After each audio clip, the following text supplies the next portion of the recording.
chapter 15, which is the second to the last chapter. I'm going to give you a great word.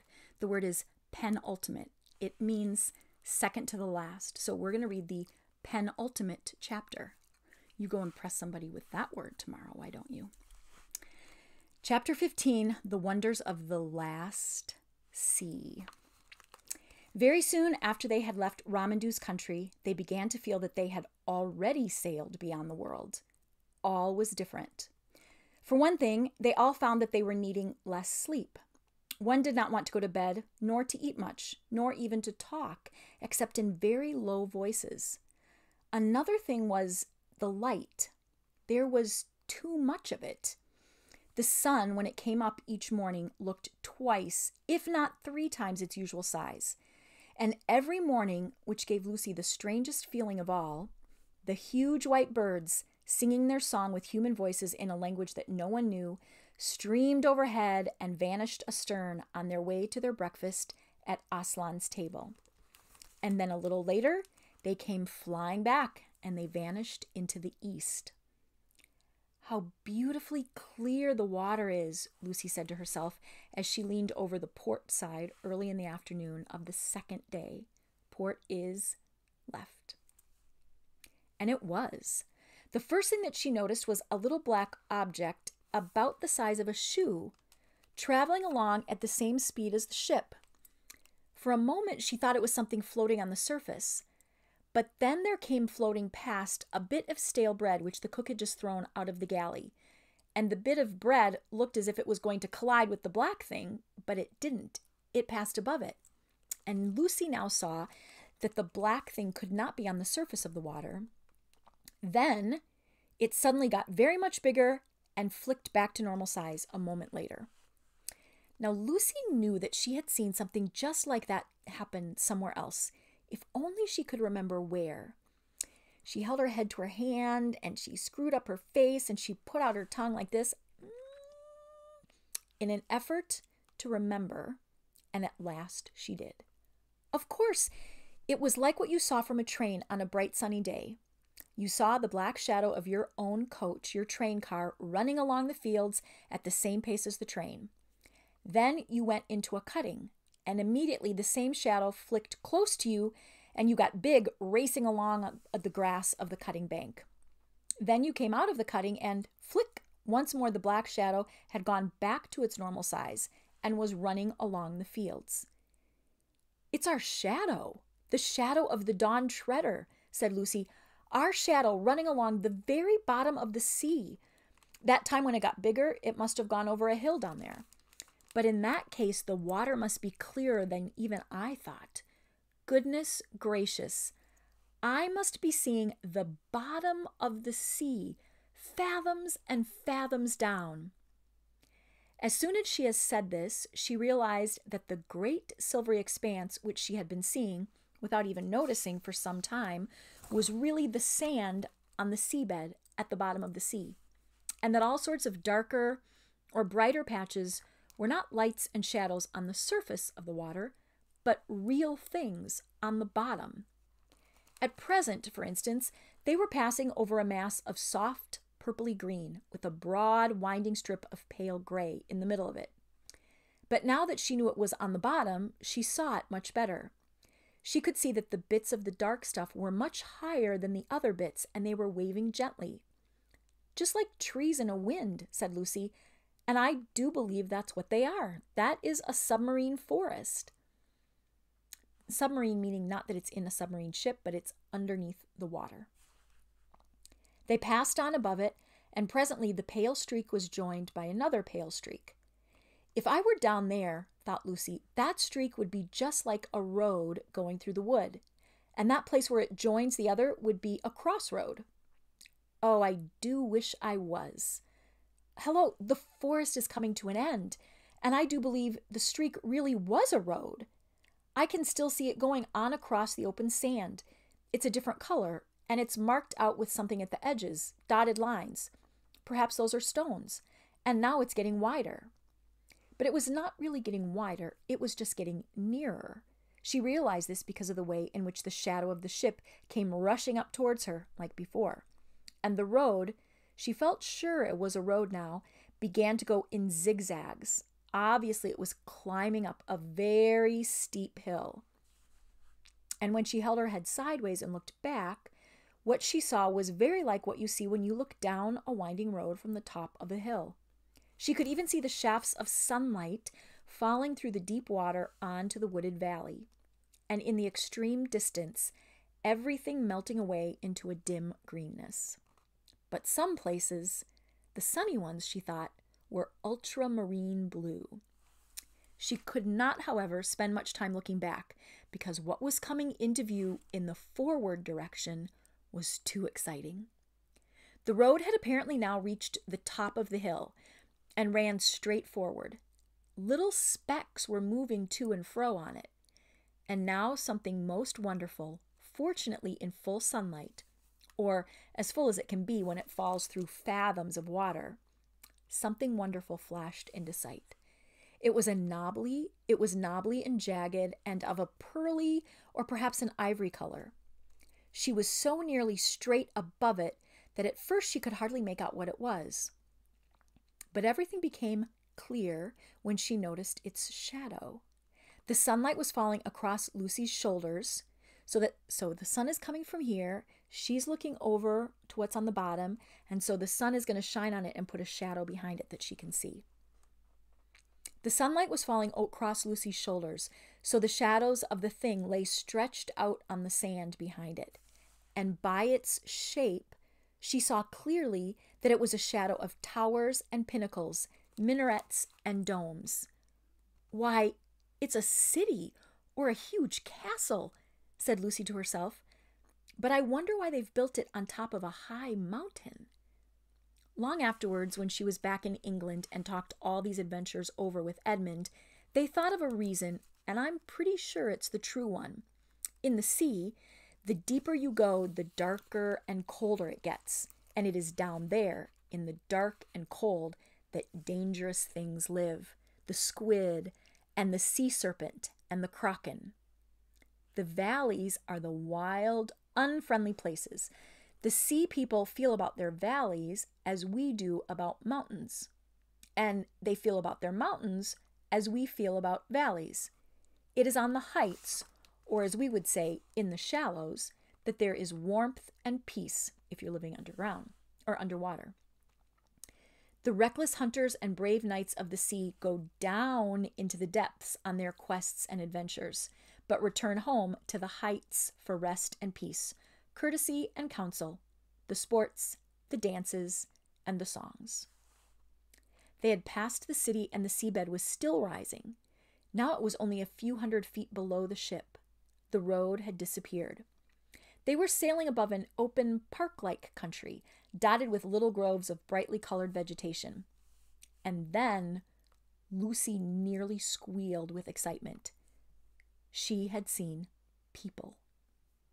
There were between 15 and 20 of them, and they were all mounted on seahorses, not the tiny little seahorses which you may have seen in museums, but horses rather bigger than themselves.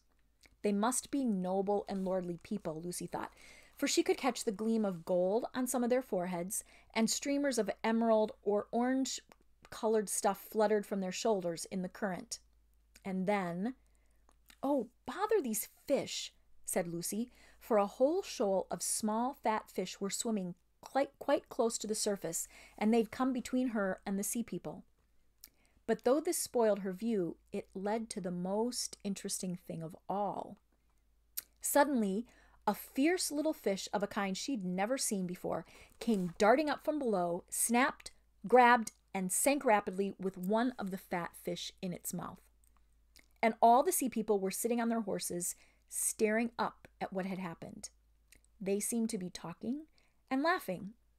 And before the hunting fish had got back to them with its prey, another of the very same kind came up from the sea people.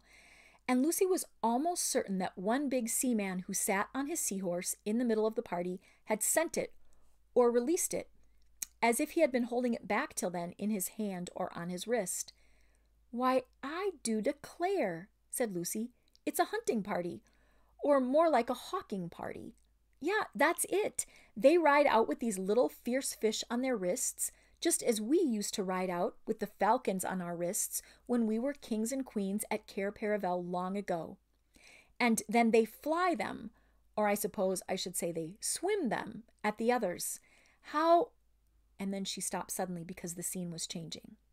The sea people had noticed the dawn treader. The shoal of fish scattered in every direction. The people themselves were coming up to find out the meaning of this big black thing which had come between them and the sun.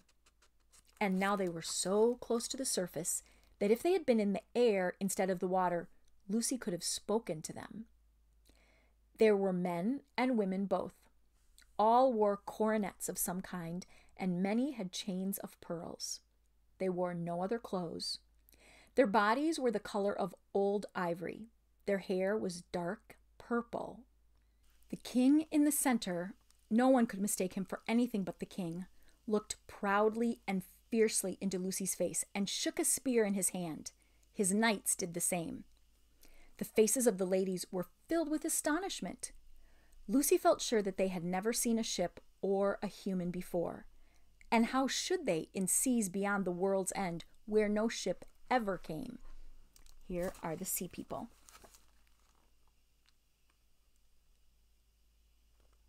And they do have purple hair. And they are kings and queens. And Lucy is looking at them. That would be so cool to see. "What are you staring at, Lou?" said a voice close beside her. Lucy had been so absorbed in what she was seeing that she started at the sound. And when she turned, she found that her arm had gone dead from leaning so long on the rail in one position. I usually say it's gone asleep. Drinian and Edmund were beside her. "Look," she said. They both looked, but almost at once Drinian said in a low voice, "Turn around at once, your majesties. That's right, with our backs to the sea, and don't look as if we were talking about anything important." "Why? What's the matter?" said Lucy as she obeyed. "It will never do for the sailors to see all that," said Drinian. "We'll have men falling in love with a sea woman, or falling in love with the undersea country itself, and jumping overboard. I've heard of that kind of thing happening before in strange seas. It's always unlucky to see these people." "But we used to know them," said Lucy. "In the old days at Cair Paravel, when my brother Peter was High King, they came to the surface and sang at our coronation." "I think that must have been a different kind, Lou," said Edmund. "They could live in the air as well as underwater. I rather think that these can't. By the look of them, they'd have surfaced and started attacking us long ago if they could. They seem very fierce." "At any rate," began Drinian, but at that moment 2 sounds were heard. One was a plop. The other was a voice from the fighting top shouting, "Man overboard!" And then everyone was busy. Some of the sailors hurried aloft to take in the sail. Others hurried below to get to the oars.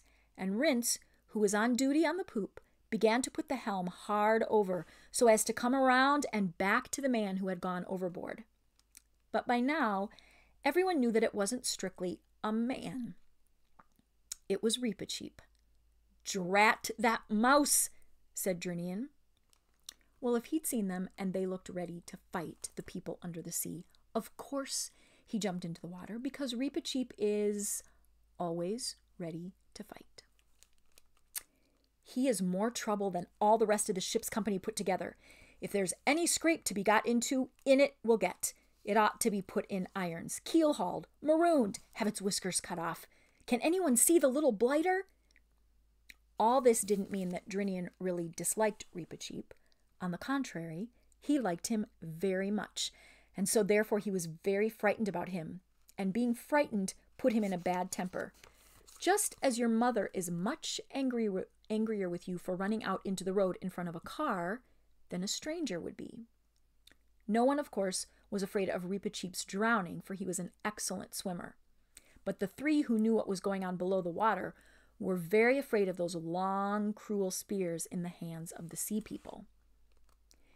In a few minutes, the dawn treader had come round, and everyone could see the black blob in the water, which was Reepicheep. He was chattering with the greatest excitement, but as his mouth kept on getting filled with water, nobody could understand what he was saying. "He'll blurt the whole thing out if we don't shut him up," cried Drinian. To prevent this, he rushed to the side of the ship and lowered a rope himself, shouting to the sailors, all right, get back to your places. I hope I can heave a mouse up without help." And as Reepicheep began climbing up the rope, not very nimbly because his wet fur made him heavy, Drinian leaned over and whispered to him, "Don't tell. Not a word." But when the dripping mouse had reached the deck, it turned out not to be at all interested in the sea people.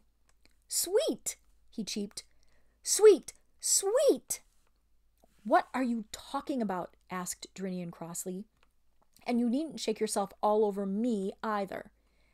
"I tell you the water's sweet," said the mouse. "Sweet, fresh.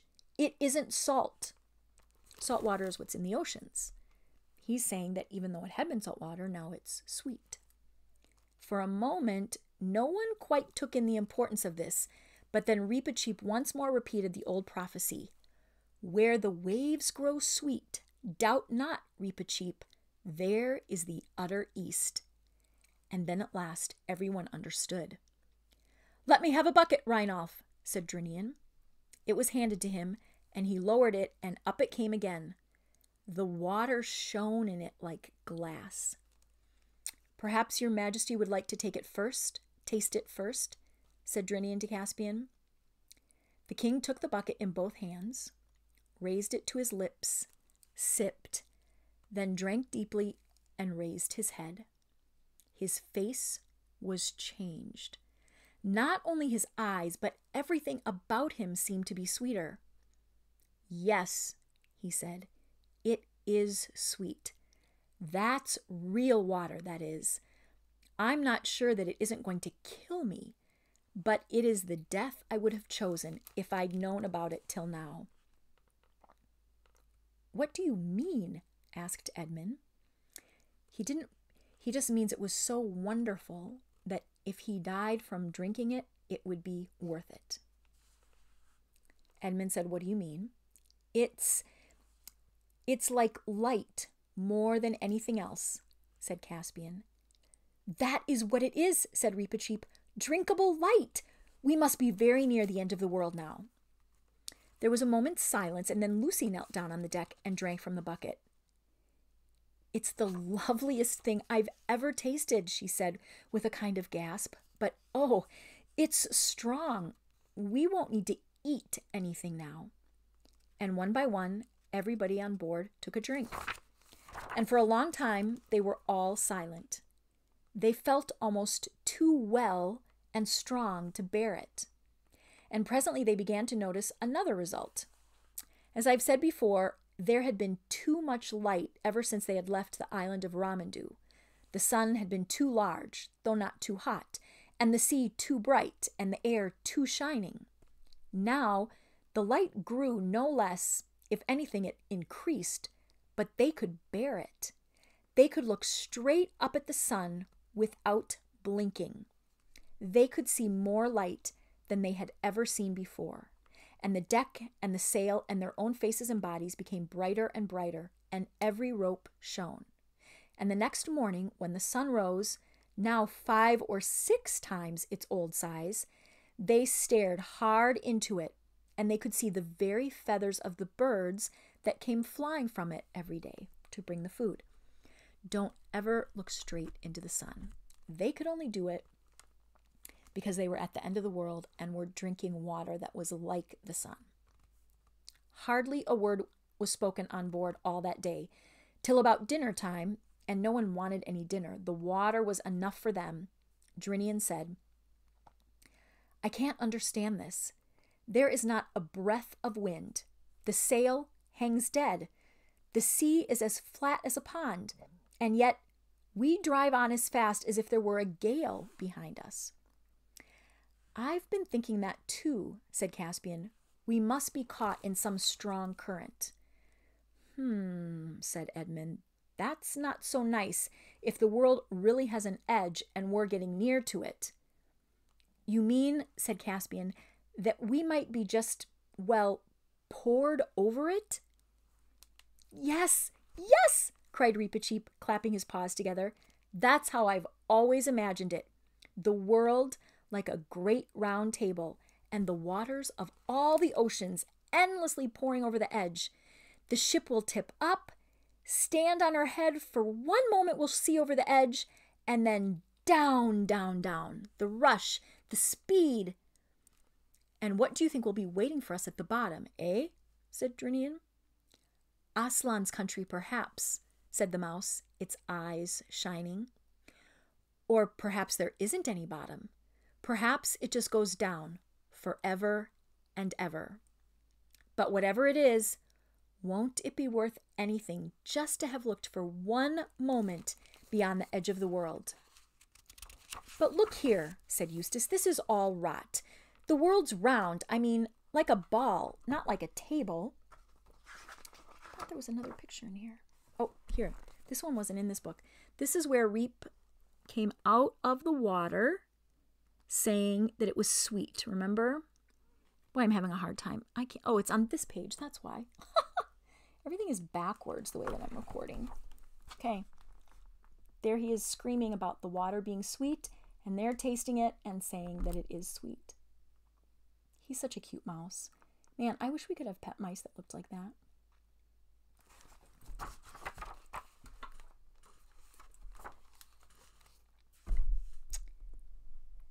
So they're talking about maybe going over the edge of the world because the water that they're in is moving, and that's why the ship is moving. There's no wind blowing them. And now they're thinking, what about if we come to the end and we need to row so that we don't go over the edge, but we're in a current and we can't do it?